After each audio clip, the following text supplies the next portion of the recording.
তাদের আচরণ, জীবনযাপন, অভ্যাস একটু ভিন্ন।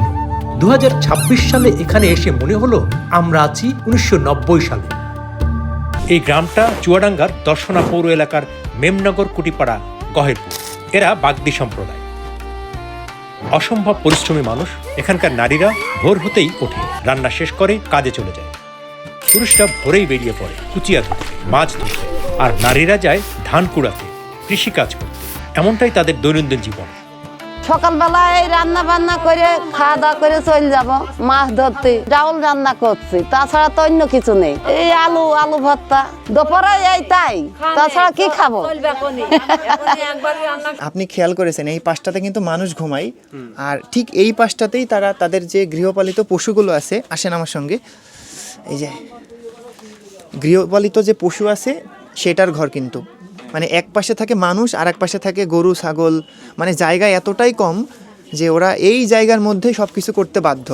আর ঘরগুলো হয়তো দেখেছেন, মানে ঘরগুলো এতটাই ছোট বলা যায় যে আমি উঠতে গেলে আমার নিচু হওয়া লাগবে, মানে মাথায় বেঁধে যাচ্ছে, মানে এতটাই ছোট।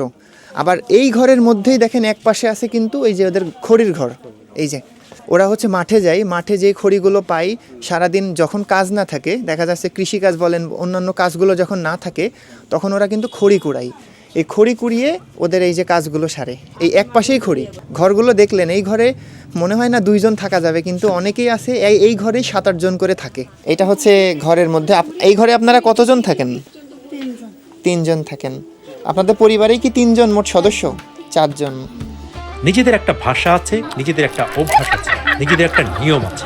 ভাষা এখন বাংলা, আগেকার ভাষা ছিল খারাপ। যত বড়ই ওসি আসুক, আমরা স্যার কোনোদিন বলিনি। এই তুই এখানে কি চাইছিস রে? ও সালাম মালাম কিছুই দিতাম না ওরা, বুঝলেন? তুই কথা ছিল বেশি আমাদের মধ্যে। এখন তো স্যার মার বলি মানুষে। এই 2025 সালেও এই জীবন দেখে আমরা নিজেরাই একটু থেমে যাই, কারণ সময় বদলেছে কিন্তু এই মানুষগুলোর সংগ্রাম বদলায়নি। ছাগল পুষেলাম, হাঁস পুষেলাম, মুরগি পুষেলাম, আবার নিজেরা গায়ে খেটেলাম, খেটে মাছ টাছ মেরে খেটে আমরা তৈরি করি। হ্যাঁ, আমরা নিজেরাই ধরি নদীতে মাছ। ধরার পরে নিজের মাছ নিজে খাওয়া হয়? হ্যাঁ বাবা, মাছ ধরলে আমরা নদীর মাছ আমরা খাই। যেটা ভালো সেইটা আমরা খাবো, আর যেগুলো ছোট সেগুলো বিক্রি করে দেবো। হাতে ধরা জিনিস বাবা, এত বড় একটা জিনিস পাবো, সেই জিনিসটা বেচবো সস্তা কথা, সেই জিনিসটা খাবো, দেহর মধ্যে দেবো। যেদিন আমরা আসি সেদিন আসলে কাজের খুব একটা জায়গা ছিল না, ধান কুড়োনো নাই, মাছ ধরার জায়গাও খুব কম। তাই আমরা বলছিলাম একদিন আপনাদের সাথে থাকি। মন যখন যাবে তখন চলে আসবে তো আবার।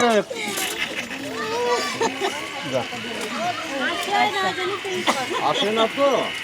আমি ভাইয়ের ছেলের বিয়ে দিয়েছি, কালকে বাড়ি চলে যাবো। কাকি এটা কি করতেছেন? এই কাপড় মারছি বাপু, ধুয়ে ময়লা হয়েছে।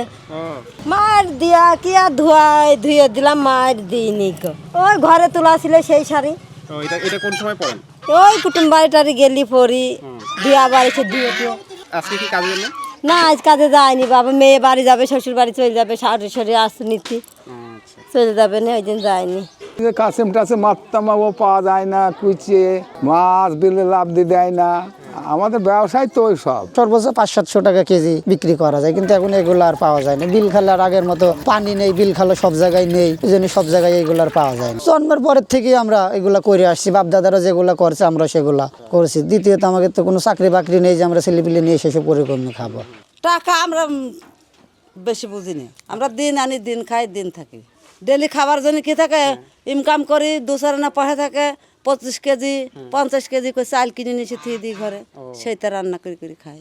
তরকারি শাক সবজি আমরা বেশি খাই। ও বাবা, টাকা কনে পাবো বাবা, মুরগি মাছ কিনে খাবো। ওই 7 দিন 8 দিন পরে একটু মাছ কিনলাম। আমাদের ধর্ম যে কালী পুজো করি, দুর্গা মনসা পুজো করি।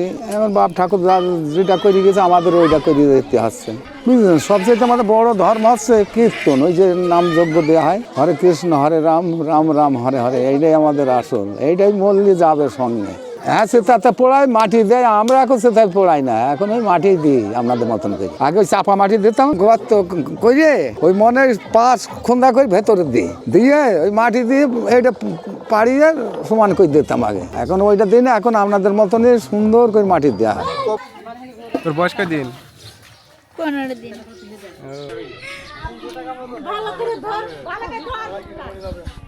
তারা কিন্তু একেবারে সকালবেলা বাড়ির থেকে বের হয়, বলতে গেলে ফজরের যখন আজান দেয়, আজানের পরপর রান্না বাড়া শেষে এখান থেকে বের হয়। বের হওয়ার পর সারা দিন কাজ সেরে এসে বাড়িতে যখন ব্যাক করে, মোটামুটি আমাদের চুয়াডাঙ্গা জেলার তাপমাত্রা সর্বনিম্ন তাপমাত্রা, যার কারণে এসে তারা এই আগুন পোহানোর একটা যে কাজ এটা করে। মোটামুটি আরো 1-2 ঘন্টা, রাত 10টা পর্যন্ত হয়তো এরকম করে আগুন পোহাবে, তাই না? 10টা তো বাজবে, তারপরে তো আপনারা ঘুমিয়ে যান। আচ্ছা, আবার ফজরের দিকে ওঠেন কখন? মানে একেবারে যখন আজান দেয়, তোমাকে আজান দেয়, আজান যখন দেয় সেই সময় উঠি। সবাই তো বেরিয়ে পড়েন কাজে, তখন দেখতে বেজে গরম গরম পান্তা খাইয়ে চলে 8টায় যাবে। আবার হচ্ছে বাড়িতে ব্যাক করেন কখন? করে হাত থেকে সঞ্জে আজান দেয়।